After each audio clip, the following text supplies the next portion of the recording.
여러분, 저는 우리가 세상을 향해서 기쁨을 좀 흘러가게 하고 화평을 좀 흘러가게 하고 어둠을 좀 밝히고 갈등을 좀 줄이고 분노를 좀 가라앉히는 일에 우리 교회와 성도들이 쓰임받기를 원합니다. 최근에 로마서 함께 쭉 묵상을 하면서 정신이 번쩍 나는 말씀들이 있습니다.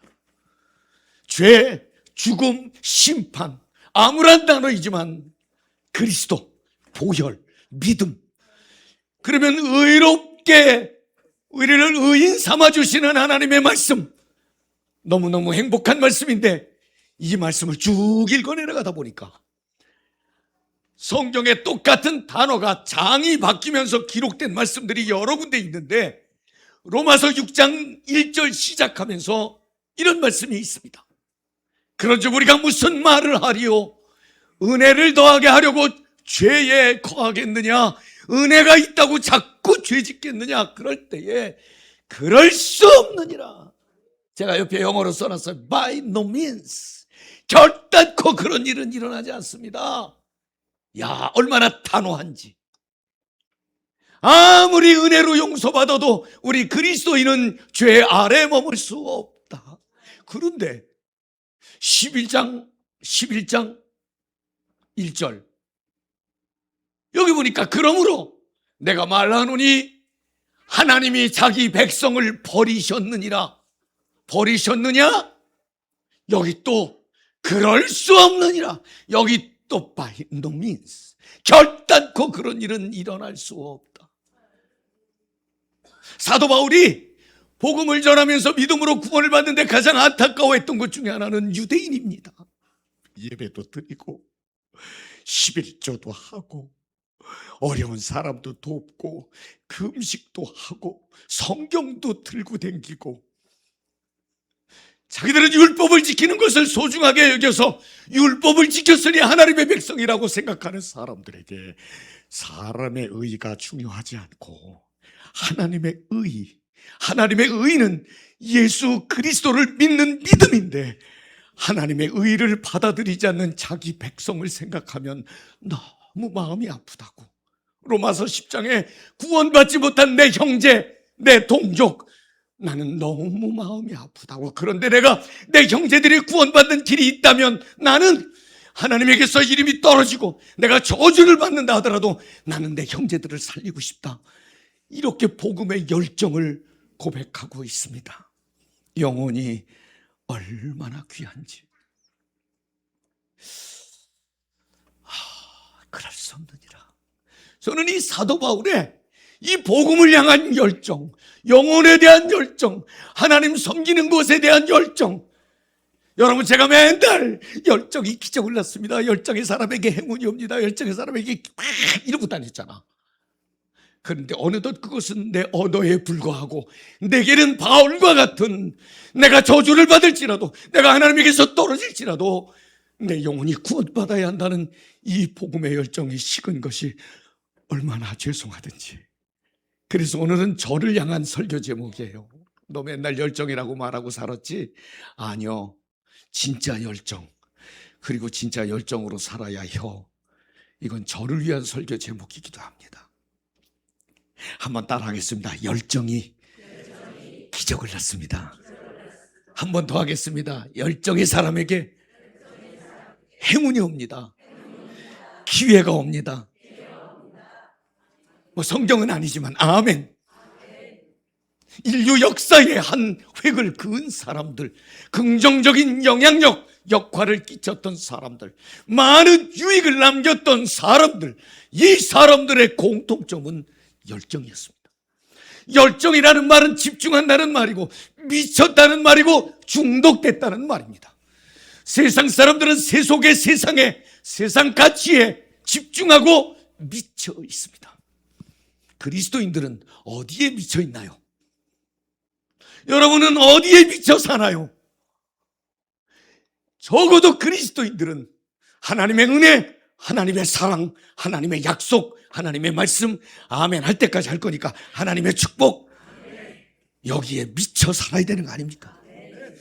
한번 따라합시다. 미친 사람이 일 저지릅니다. 나는 이 열정의 온도, 열정의 힘, 여러분 다 그만두더라도 우리의 행복지수, 우리의 행복의 온도를 좀 높이기 위해서라도 생기가 있고 활력이 있고 열정을 내면 그 느낌이 다른 거 아니겠습니까? 무기력하고 무감각하고 무표정하고 나태하고 게으르고 부정적이라면 삶의 행복지수가 어떻게 높아질 수 있단 말입니까? 요즘은 편안한 걸 찾죠. 앉으면 눕고 싶고 누우면 자고 싶고. 그런데 이런 말 있죠. 몸이 편안하면 병든다. 오늘 걷지 않으면 리얼은 뛰어야 된다. 움직여야 산다고 그러잖아요. 집이 가만히 있으면 안 된다. 우리 어른들 가만히 있으면 안 돼요. 주일날 교회라도 왔다가 딴 데 못 가더라도 가만히 있으면 병든다는 겨. 그래서 어떻게 해요? 대부분이 아니 집에다가 자전거 갖다 놓고 막 땀을 뻘뻘 흘리면서 자전거 타는 사람들 요새 많죠. 집에서 밖에 날씨 춥다고. 그리고 막 여기도 이제 헬스클럽이 또 두 군데나 생겼더라고. 그런 데 가서 무거운 쇳덩어리를 그냥, 아니 그런 거 전도사들 시키지 뭘 목사가 가서. 왜냐면 지금 하지 않으면 몸이 병들고 일찍 죽는다는 것 때문에 열심을 다해서 숨이 찰 때까지, 땀이 날 때까지 몸을 움직이잖아요. 그죠? 여러분, 영적으로 우리의 영성, 우리의 신앙도 편안하면, 지금 그냥 아무 일도 일어나지 않으면 문제는 없는 것 같지만 혹시 근력이 떨어지고 근육도 빠지고 정말 중요한 힘을 써야 할 때 혹시 기운을 다 잃어버리면 어떡합니까? 그래서 영적으로도 단단해지기 위해서 숨이 벅찰 때까지 좀, 땀이 뻘뻘 흘릴 때까지 좀 예배도 하고 기도도 하고 섬기기도 하고. 여러분, 내 말이 맞다면 아멘 한번 하세요. 아멘. 특별히 우리가 오랫동안 놓쳤던 게 있는데, 저는요, 숨이 차고 땀이 날 때까지 해야 되는 일 중에 하나가 하나님 앞에 죄를 회개하고 하나님의 백성답게 살려는 우리의 삶의 노력이에요. 오늘 성경의 마음을 새롭게 하라, 변화를 추구하라. 또 정신이 번쩍 났습니다. 마음을 새롭게 하라. 너에게 변화가 있니? 어느덧 지나보니까 신앙도 잃어버리고 감격도 잃어버리고 열정도 잃어버리고 내게 놓쳐진 것이 얼마나 많은지. 여러분, 루터는 의인은 오직 믿음으로 말미암아 살리라 함과 같으니라, 이 말씀 하나 때문에, 웨슬리도 그 말씀 한 말씀 때문에 가슴이 뜨거워졌고 자영으로 돋고 목숨을 걸고 복음을 전해도 아깝지 않는 하나님의 백성으로 흔적을 남겼는데, 오늘 나는 무기력하고 무감각하고 무표정한 이대로 살아갈 것인가? 열정, 또 열정. 오늘은 이 제목만이라도 여러분에게 주시는 하나님의 음성으로 듣기를 소망합니다. 우선 이 말씀을 한번 읽어볼까요? 오늘 본문 말씀을 여러분의 목소리로 한번, 여러분에게 주시는 말씀으로 1절과 2절을 한번 읽겠습니다. 시작!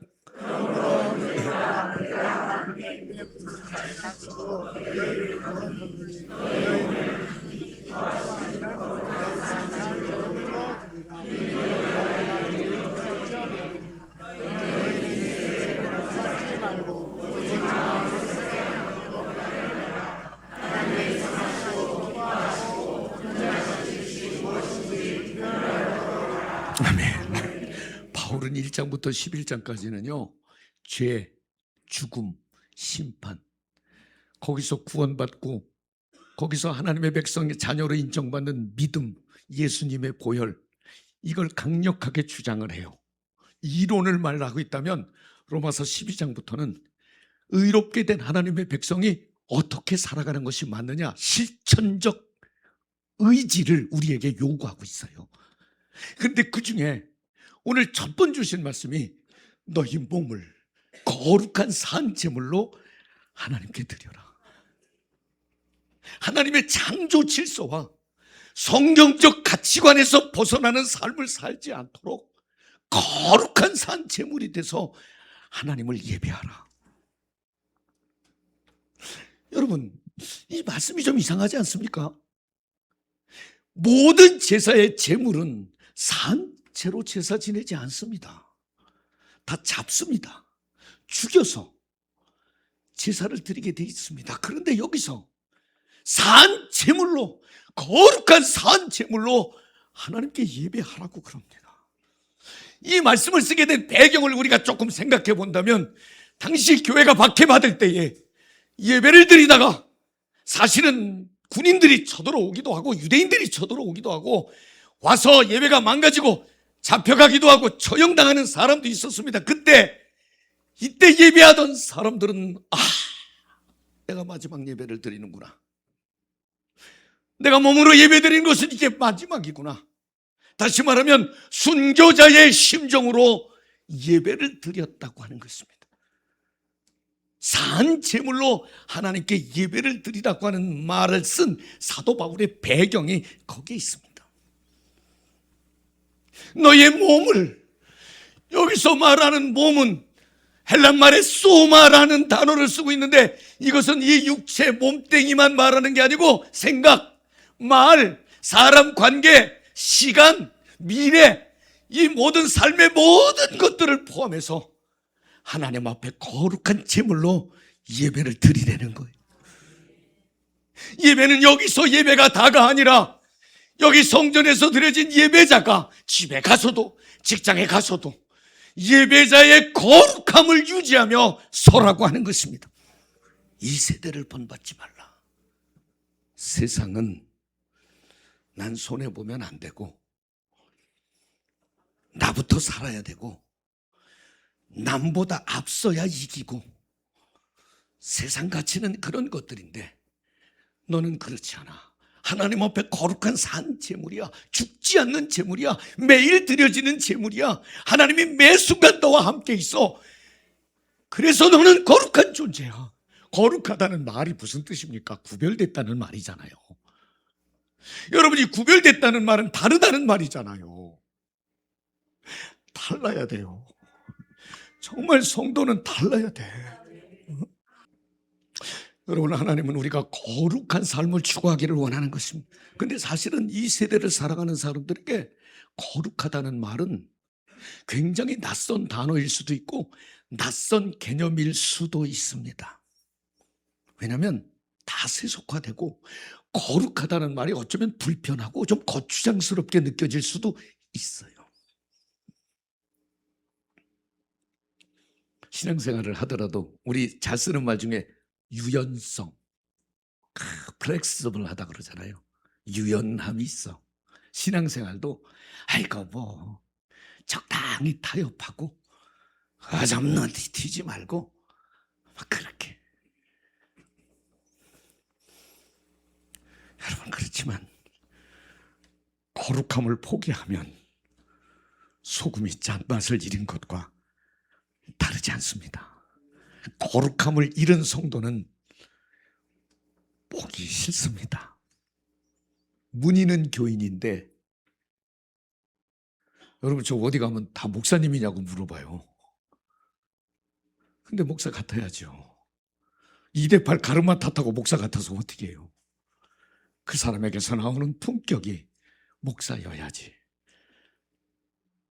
나는 여러분에게도 오늘 이 말씀이 자극이 되고 도전이 되기를 바랍니다. 왜 우리가 거룩해야 되냐면,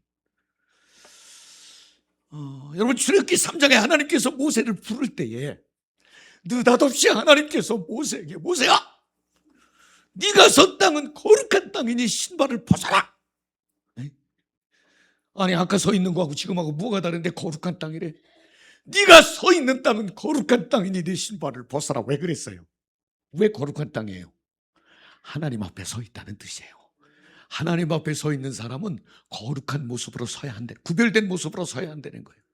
이사야 6장에 보면 이사야가 환상 중에 하나님의 성전에서 스랍들이 보좌에 둘러싸여 있는데 거룩하다 거룩하다 거룩하다 외치는 그 스랍들의 모습을 보고 이사야 선지자는 하루다 나로 망하게 되었도다. 얼마나 부끄러운지. 그때 스랍 중에 하나가 숯불을 꺼내서 이사야의 입에 대고 내 죄와 내 악이 제하여졌느니라. 죄와 악의 모습으로 하나님 앞에 설 수 없어서 용서받고, 그리고 주여 나를 보내소서. 여러분, 하나님 앞에 서 있는 사람들은 거룩해야 합니다. 달라야 합니다. 창세기 6장 3절에 노아의 시대에 죄가 만연하니까 하나님께서 나의 영이 영원히 사람들과 함께하지 아니하겠다고 그랬습니다. 소돔과 고모라를 멸망시킬 때에 아브라함이 의인 10명만 있어도 살려달라고 그랬는데, 그래 10명만 있으면 살려줄게. 그런데 10명이 없었어요. 구별된 사람 10명이 없었어요. 자, 그렇다면 오늘은, 지금은,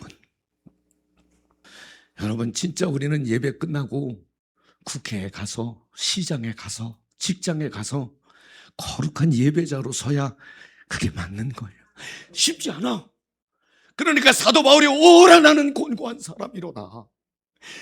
내가 마음에는 선을 행하고 싶고, 마음에는 진실을 말하고 싶고, 내가 마음에는 하나님의 기쁨이 되고 싶은데 어느덧 돈도 받았고, 어느덧 나쁜 말도 했고, 어느덧 죄도 짓고, 사람은 내적 갈등과 고민이 있을 수밖에 없어요. 그러나 그때마다 하나님 앞에 회개해야지.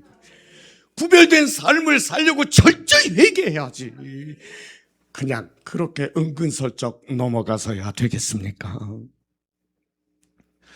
다시 여러분에게 권고합니다. 열정? 여러분, 거룩해지는 것이 열정입니다. 레위기 11장 45절 말씀입니다. 내가 거룩하니 너희도 거룩하라. 여기 하나님께서 이스라엘 백성들을 애굽에서 건져내시고, 이제 너희는 내가 거룩하니 너희도 거룩하라. 오늘 너희는 이 세대를 본받지 말고 마음을 새롭게 해서 변화를 좀 이루라. 여러분, 오늘 예배 잘 오셨어요. 영과 진리로 예배하는 것을 하나님이 기뻐하십니다. 예배 끝나면 나가서 삶도 하나님이 기뻐하시는 삶을 살아야 합니다. 하나님은 그것을 기대하고 계십니다. 그냥 이렇게 늙어가고 나이 먹어가고 죽어가는 걸 원치 않습니다. 여러분, 제가 25년 전에 2000년도 11월 첫 번째 주에 한우리교회에서 부흥회 할 때였습니다. 교회가 그때 IMF로 예배당이 부도가 나서 교회당을 비워주고 다시 조그만 상가를 매입해서 막 그냥 부흥을 꿈꾸고 그럴 때에 부흥회를 갔습니다. 근데 그때 제가 아는 분이 두 분이 계셨습니다.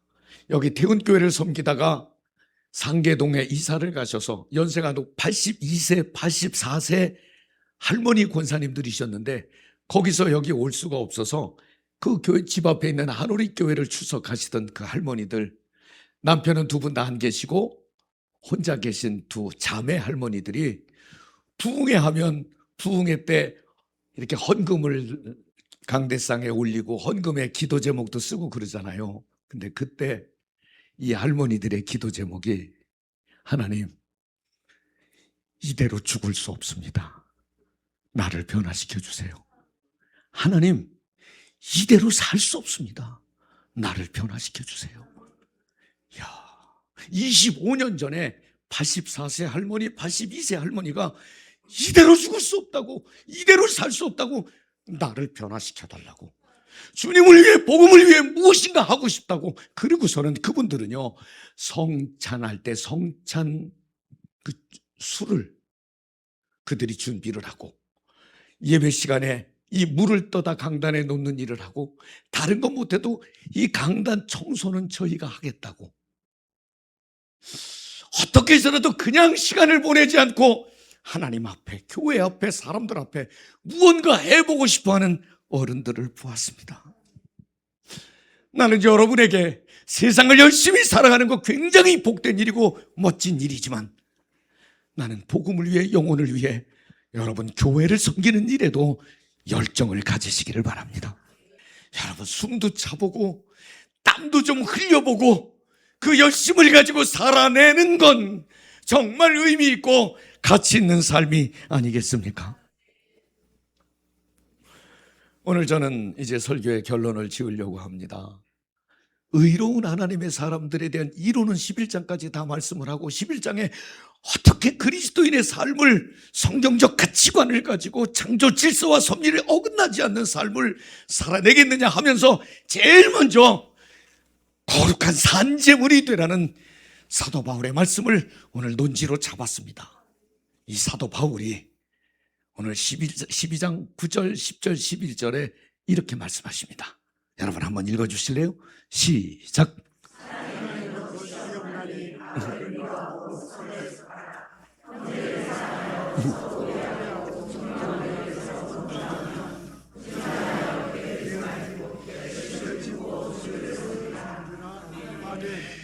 막 이렇게 다정하게 하고 친절하게 하고 막 존중하고 존경하랴. 여러분 참 좋은 단어들 아닙니까? 세상은 야, 너 가만히 있으면 호구야. 호구 잡히지 마. 야, 당한 만큼 갚아줘. 아, 네가 먼저 살아야 돼. 근데 오늘 바울은 거룩한 삶을 사는 우리는 세상과 다르다는 거예요. 다정하고 친절하고. 여러분 교회가 영하 27도로 떨어지는 것 같은 영안실 분위기를 느낄 때가 많죠. 쳐다도 안 보고 상종도 안 하고 인사도 안 받고 쌀쌀 맞고 다른 사람은 다 틀렸다고 말하고. 그건 좋은 게 아니에요. 우리에겐 좋은 게 아닙니다. 진짜 좋은 교회이려면 오늘 말씀처럼 내가 거룩한 제물이 되어야 하고 성도들과의 관계에서 다정하고 친절하고 존중하고, 여기는 영안실이 아니라 늘 결혼식장 같아야, 그래야 그게 진짜 교인이고 진짜 교회라고 하는 것입니다. 다 잊어버려도 여러분 이 말씀 하나 담아갔으면 좋겠어요. 저를 한번 따라서 할까요? 따라서 하세요. 사랑은 느낌이 아니고 태도입니다. 한 번 더. 사랑은 느낌이 아니고 태도입니다. 그냥 내가 기분 좋아, 괜찮아, 분위기 좋아, 이게 아니고 나의 언행심사 때문에 저 사람이 느낌이 좋고 기분이 좋고 내 태도 때문에. 그래서 사랑은 느낌이 아니고 태도라고 하는 것입니다. 불편한 사람이 존중받는 것, 손해를 당해도 선택하는 것, 피곤해도 공동체를 포기하지 않는 것, 그것을 사랑이라고 말을 해요. 올해 바람을 일으키라 하는 이 주제로 1년을 살았는데 어느덧 또 한 해가 다 갈랐어요. 우리는 믿음의 바람, 기도의 바람, 사랑의 바람이 성령의 바람을 타고 세상의 변화를 좀 이끌어내기를 원했는데 어느덧 우리가 세상에 매몰된 삶을 살아가고 있습니다. 사랑하는 성도 여러분, 우리에게서 기쁨이 좀 흘러가게 하고 화평이 좀 흘러가게 하는 일을, 그 에너지를 하나님께로부터 예배드릴 때마다 좀 구해서 에너자이저로 세상의 희망을 말하고 가능성을 말하고 은혜를 말하고 축복을 말하는 그런 모습으로 우리 교회와 우리 성도가 서면 어떻겠습니까?